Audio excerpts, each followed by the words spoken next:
Yeah, so apartheid is actually a Afrikaans word. Afrikaans was like a language that the Dutch who colonized South Africa kind of developed. It's very close to modern Dutch, but apartheid literally just means apartness. And it was a legal doctrine that was made in Southern Africa to allow the white minority to kind of dominate the kind of black majority. And I wrote my undergraduate dissertation on the role of Muslims in the South African anti-apartheid struggle. And the role of Muslims in the struggle is very interesting because Muslims made up 1% of the population, but when democracy happened in South Africa in 1993, the Muslims made up 16% of the first parliament.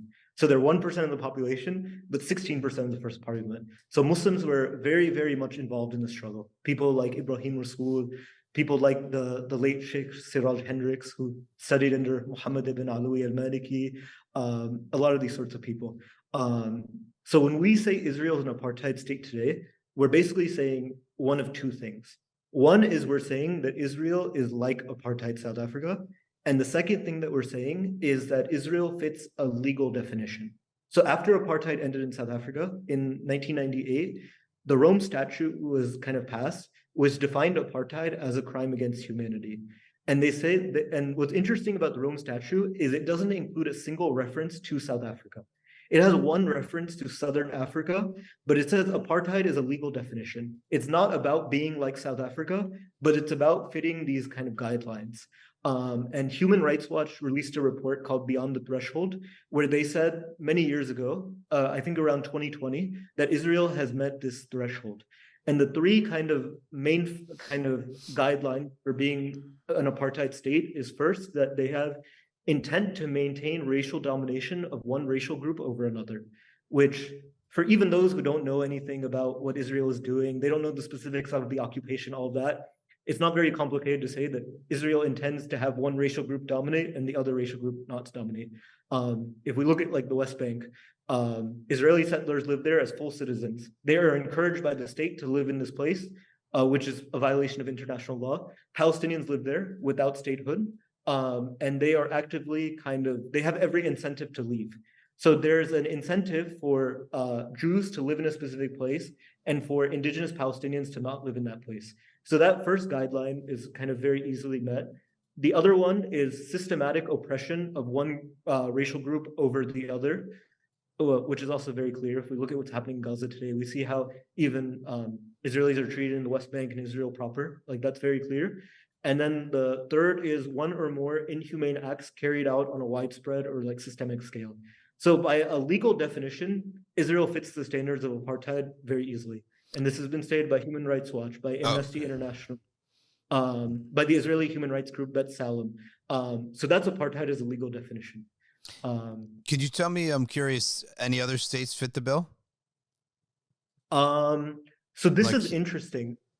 Yeah. There have been accusations.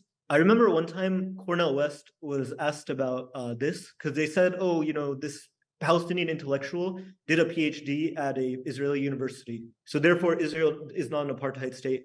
And Cornell West said, well, W.E. Du Bois, he did a PhD at Harvard in apartheid America. So you could say that a lot of other states had systems of apartheid. Yeah. A lot of South Africans have also leveled the accusation against India because they say because of the Hindu nationalism and all of this sort of stuff, India also has a system of apartheid against Muslims.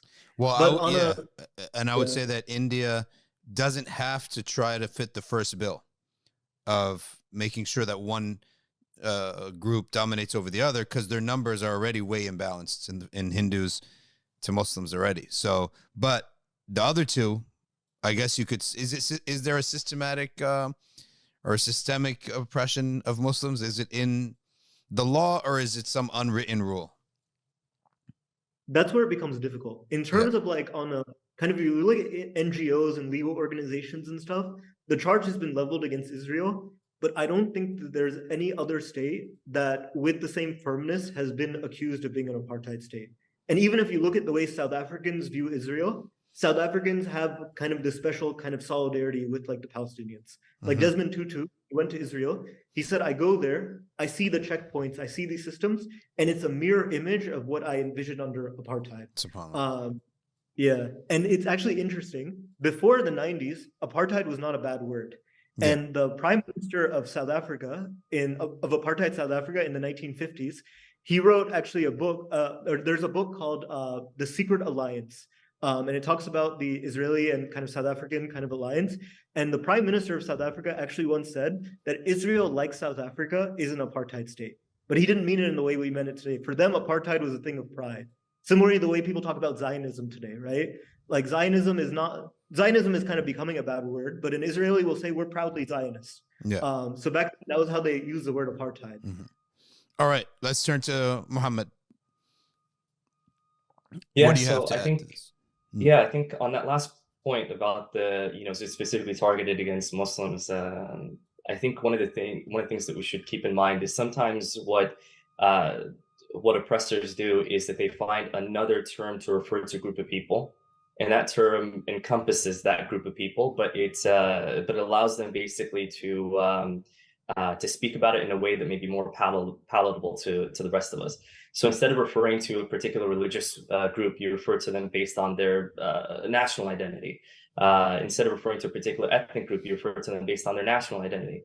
And because we have this conflation of the nation and the state, and especially in the modern world, we tend to look at that and think of that as being more fair somehow and perhaps more justified because it's a conflict between two nations, and we think of that as being a common feature of our experience in the modern period, as opposed to being a conflict between an oppressor and between a particular ethnic group that is being wiped out, or a particular religious group that's being wiped out.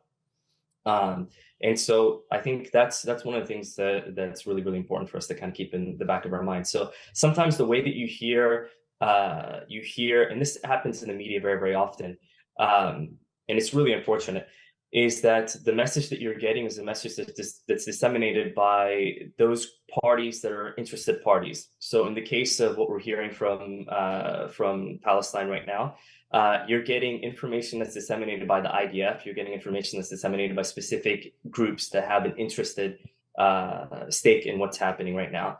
And so you have to ask the question, are those interested parties, are they supporting a more powerful, more dominant power, or are they supporting those people that are weaker and those people who are more susceptible to being taken advantage of? And that's very, very easy to do. So it's quite easy to look at this conflict, and a lot of people do look at this conflict as being a religious conflict. But there are a lot of Palestinian Christians. And in fact, if you look at in like a recent history, the two most dominant figures in speaking out against what happens in Palestine, specifically from academia, happen to be a Jew and a Christian. Noam Chomsky, who's Jewish, and Edward Said, who's Christian, which tells you that this conflict isn't a religious conflict. It's a conflict that goes deeper than that.